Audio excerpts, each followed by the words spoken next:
Welcome back to Maruti creators. నేను miss Satya Ummiti. నియంతకి నాయకుడికి అంటే రూలర్కి లీడర్కి గల తేడాలు ఏంటో ఈ వీడియోతో తెలుసుకునే ప్రయత్నం చేద్దాం.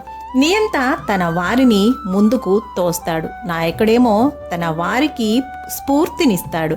నియంత అధికారాన్ని చెలాయిస్తాడు, నాయకుడేమో విశ్వాసాన్ని చూరగొంటాడు. నియంత భయాన్ని కలిగిస్తాడు, నాయకుడేమో భయాన్ని పోగొడతాడు. నియంత అంతా నేనే అంటాడు, నాయకుడేమో మనమంతా కలిస్తే అంటాడు. నియంత బాధ్యుల్ని కనిపెడతాడు, నాయకుడేమో బాధల్ని గుర్తిస్తాడు. నియంత ఎలాగైనా చేసి తీరాలి అని కఠినంగా చెప్తాడు, నాయకుడేమో ఎలా చేయాలో నేర్పిస్తూ ఉంటాడు.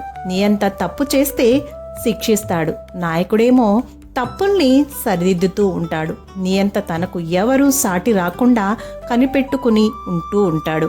నాయకుడేమో తనకన్నా తన వారు ఎదగాలి అని ప్రోత్సహిస్తూ ఉంటాడు. నియంత తనను గౌరవించాలి అని శాసిస్తాడు, నాయకుడేమో తన మర్యాద మన్ననలతో గౌరవాన్ని పొందుతూ ఉంటాడు.